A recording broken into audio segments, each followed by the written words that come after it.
ये वाला क्वेश्चन भी कई बार एग्जाम में आया हुआ है और बहुत सिंपल सा है, एनसीईआरटी बेस्ड है। ए particle moves along the curve, A particle moves along the curve. ये क्वेश्चन तो क्लियर हो गया होगा। ए particle moves along the curve, particle जो है कर्व के अलोंग मूव कर रहा है, वो जो कर्व है वो है 6y equal to x cube plus 2। Okay, find the points on the curve, find the points on the curve at which the, find the points on the curve at which the y coordinate, at which the y coordinate is changing, at which the y coordinate is changing two times as fast as the x coordinate. What is given here? Y coordinate is changing, है ना? कितना कैसे rate से बोल रहा है? Changing 2 times as fast as the x coordinate, मतलब x के रेस्पेक्ट में y का रेट ऑफ चेंज दिया हुआ है 2। कितना दिया हुआ है? Clear question. और पूछ क्या रहा है? कोऑर्डिनेट पूछ रहा है। क्या पूछ रहा है? मतलब आपको x, y की वैल्यू पूछ रहा है। कोई दिक्कत वाली बात नहीं है। क्या करोगे आप? डिफरेंशिएट विद रेस्पेक्ट टू, इसमें देखा जाए तो ऐसे दिया था, मैं जानबूझकर उसको ऐसे लिखा, ऐसे दिया है dy by dt equal to 2dx by dt। लेकिन अपने को मालूम है कि dy by dt upon dx by dt क्या होता है? dy by dx होता है, पैरामेट्रिक फंक्शन। क्या बस, और क्या है? अब डिफरेंशिएट करो, फटाफट करो। कितना आएगा डिफरेंशियल इसका? 6y का x क्यूब का 3x स्क्वायर। तो dy by dx की जो वैल्यू है वो कितनी है? x square by equal to कितना है? तो x स्क्वायर की वैल्यू कितनी आ गई? 4। x स्क्वायर 4, तो x की वैल्यू कितनी आएगी? प्लस माइनस x की वैल्यू को कहां रखोगे? कर्व पे। कहां रखोगे? कर्व पे। तो आपको y की वैल्यू मिल जाएगी। तो फाइंड द पॉइंट भी क्लियर है। एक और देखते हैं। अच्छा वाला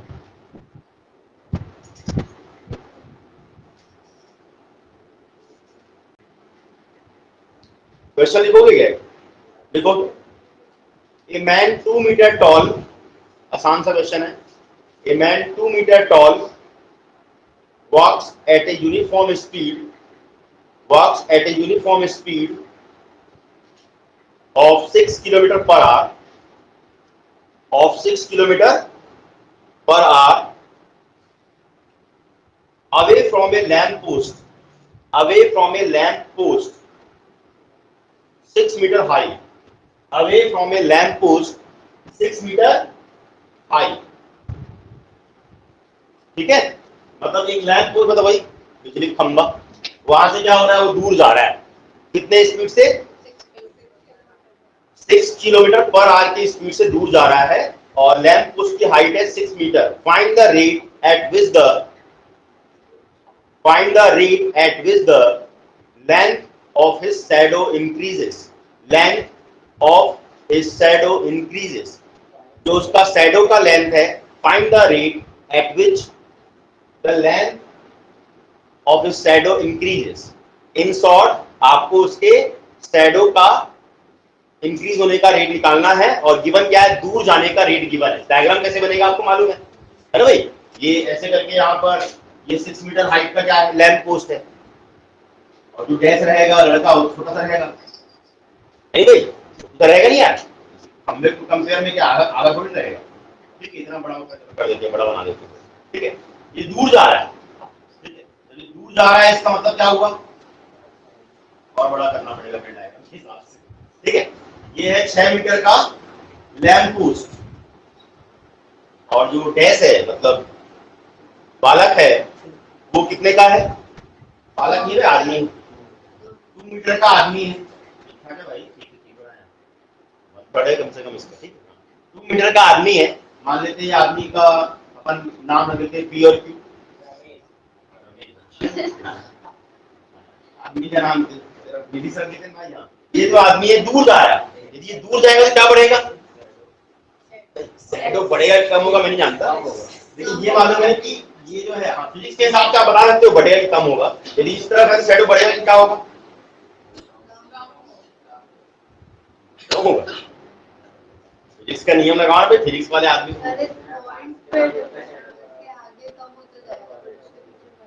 बढ़ेगा बढ़ेगा बढ़ेगा नहीं। शैडो यहाँ पर आएगा ना वाई, इसको एक्स मान लेता हूँ।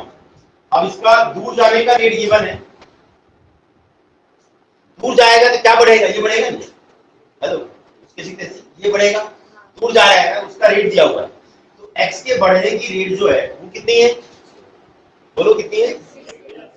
6 किलोमीटर पर आवर दिया हुआ है। एंड व्हाट टू फाइंड, क्या फाइंड करना है आपको?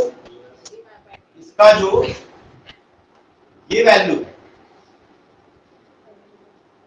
ये शैडो होगा ना भाई, dy बाय dt किस रेट से इंक्रीज या डिक्रीज होगा। यहाँ पर कोई रिलेशन है नहीं, तो रिलेशन आप निकाल सकते हो by using similarity, by using, क्योंकि यहाँ पर छोटे मियाँ बड़े मियाँ हैं। ये देखो, ये छोटा ट्राइंगल और ये बड़ा ट्राइंगल, और दोनों में ये वाला एंगल कॉमन है और ये वाला 90 है।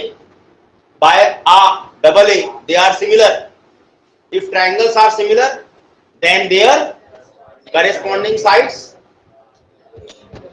are proportional या will be proportional। ओके, ध्यान रहेगा, करो ना प्रॉब्लम।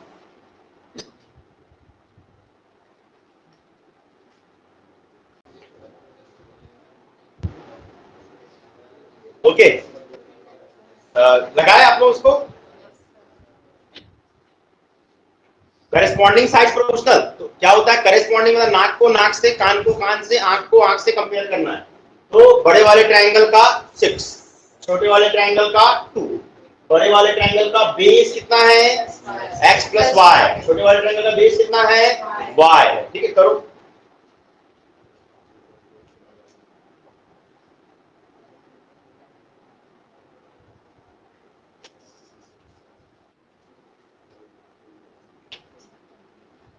सही बोलिए, अच्छा है।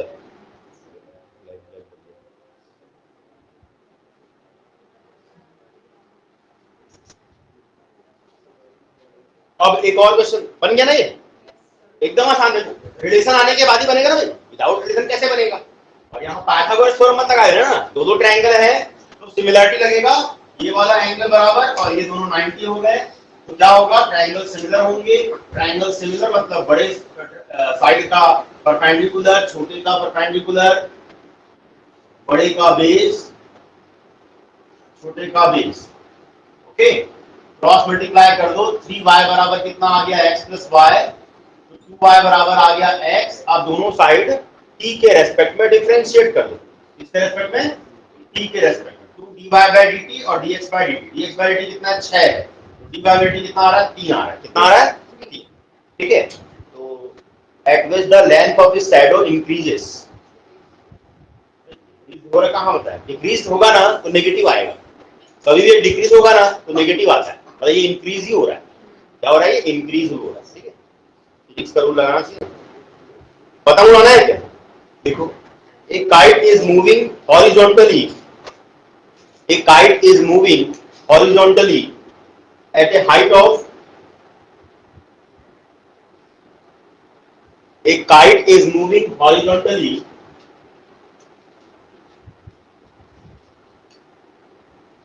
at a height of 151.5, at a height of 151.5 meter. ठीक है, if the speed of kite is 10 meter per second, kite इतनी हाइट पे उड़ रहा है। ठीक है,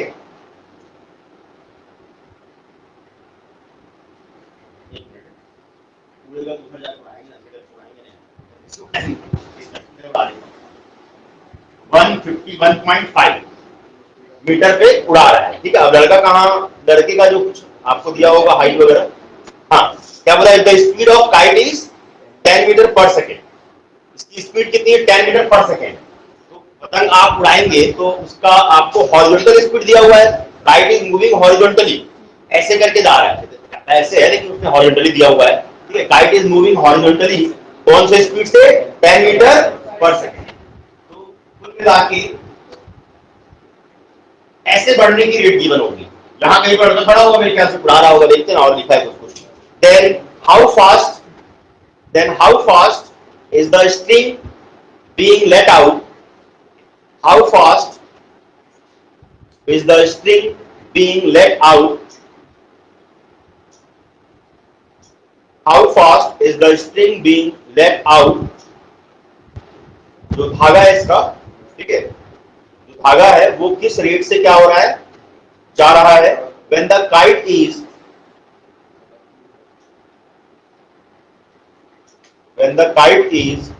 250 meter,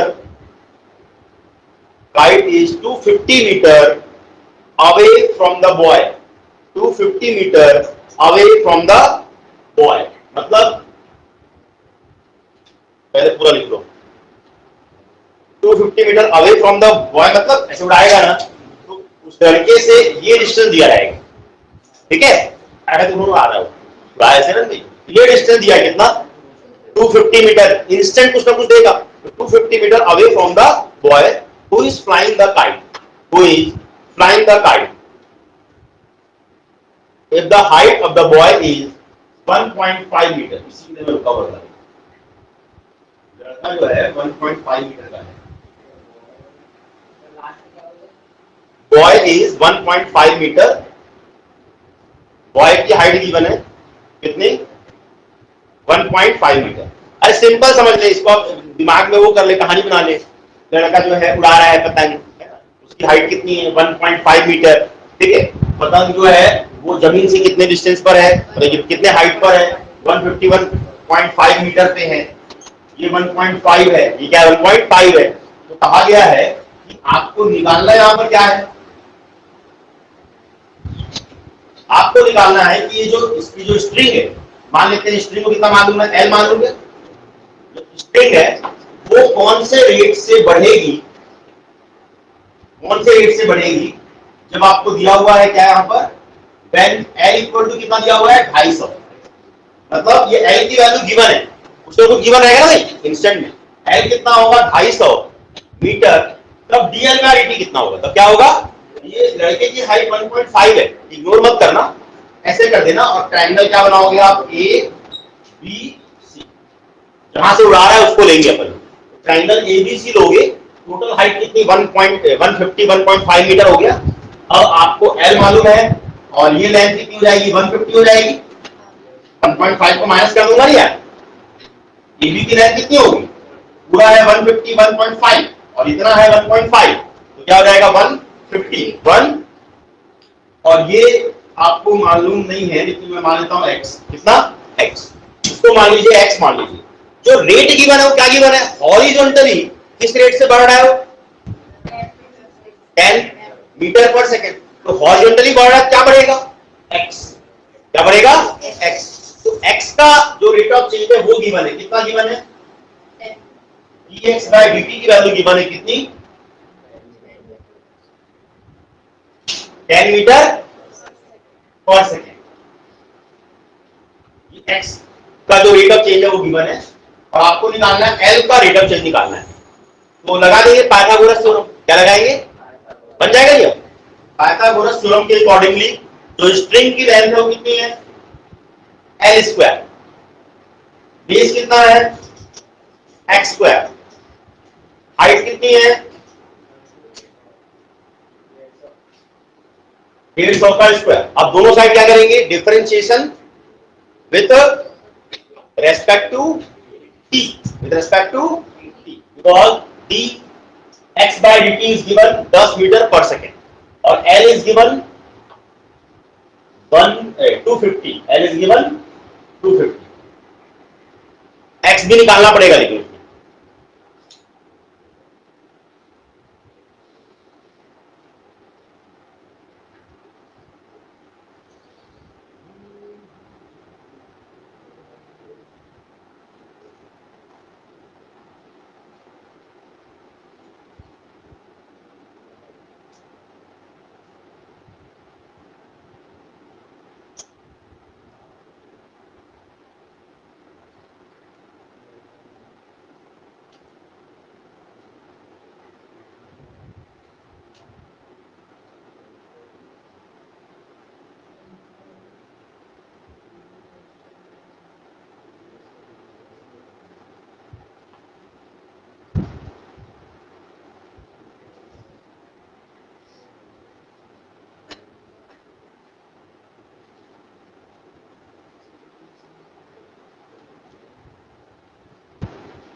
ठीक है, क्लियर हो गया, कोई तकलीफ तो नहीं है। अब यहां पर क्या होगा, डिफरेंशिएट आपने किया होगा, इसका इतना सारा पूरा नहीं बन पाता है, वो पहले एनसीईआरटी कर देना भैया, ठीक है, लेकिन आज जो करा है उसको भी कर लेना, ठीक है, और एनसीईआरटी उतने भी अगर आपका इनफ हो जाएगा, और बाकी जो कर चुके हो बढ़िया कर सकते हो, प्रैक्टिस के अच्छे भी सुन लिए हुए। जैसे यहां पर आपको बोल रहा है कि डिफरेंशिएट करना है 2l dl by x square का डेरिवेटिव 2x, तो सुनना हो जाएगा 2 कर दिया। अब l गिवन लेकिन x मालूम नहीं है, तो आप क्या करो, x को निकाल लो इक्वेशन नंबर 1 में रख करके, फ्रॉम 1 l की वैल्यू कितनी है 150, 250 का स्क्वायर, x की वैल्यू निकालनी है ये 150 का स्क्वायर, आप पूरा स्क्वायर मत करो, प्यार से निकल सकता है, x स्क्वायर की वैल्यू आएगी 250 का स्क्वायर माइनस 150 का स्क्वायर, तो कितना आ जाएगा भाई, इसमें निकाल सकता हूं कितना मैं, जैसे यहां से निकल जाएगा 10, यहां से निकल जाएगा 10, लेकिन और निकल जाएगा 5, मतलब 50 का स्क्वायर बाहर निकाल लेता हूं, 50 का स्क्वायर बाहर निकाल लिया, यहां क्या बचेगा फिर 5 का स्क्वायर 25, यहां क्या बचेगा 3 का स्क्वायर 9, 25 में 9 कितना होगा 16, तो x स्क्वायर की वैल्यू कितनी आ रही है, x स्क्वायर की वैल्यू आ रही है 50 स्क्वायर इंटू 16, तो x की वैल्यू कितनी आएगी 50 इंटू 4, मतलब x कितना आ रहा है 200, x कितना आ रहा है, x 200 आ रहा है, और y कितने y बोला l कितना है 250, l कितना है, यहां रख देना वैल्यू को, यहां वैल्यू को रखना, आपको मिल जाएगा dl बाय dt, ठीक है ना, आया नहीं आया भाई, ना कुछ नहीं किए स्पेशल ना, पाइथागोरस थ्योरम लगाया गया है, लगाने के बाद डिफरेंशिएट किया गया है, फिर नीड है हमको l की, l तो मालूम है कितना 250 दिया हुआ है, x नहीं मालूम था तो मैं इस इक्वेशन में रख के निकाल रहा हूं, लेकिन निकालने के लिए कैलकुलेशन मैंने कैसे किया, यहाँ पर जानबूझ करके 50 यहां से निकालूंगा तो 50 का स्क्वायर बाहर निकलेगा, यहां बचेगा 5 का स्क्वायर 25, यहां बचेगा 3 का स्क्वायर 9, 25 में 9 16, ये 16 और ये 50 का स्क्वायर रूट निकालोगे तो 50 स्क्वायर का 50, 16 का 4, ये x की वैल्यू आ गई। अब यहाँ पर x की वैल्यू रख देना कितनी 200, और l कितना है 250, 200 बाय 250, और dx बाय dt कितना है 10, ठीक है, 2000 बाय 250 सॉल्व करें जो भी आएगा, ठीक है, क्लियर है, ये आपका हो गया रेट मेथड। कल करेंगे अपन इंक्रीजिंग डिक्रीजिंग, एक आध दो क्वेश्चन डाउट होगा पूछ लेना, इसमें से भेज दिया हूं, मतलब आप पूरा नहीं बनाओगे तो एनसीईआरटी जो ठीक है उसको बना लेना, ठीक है, ये रिवीजन ठीक से कर लो, चलो टाटा।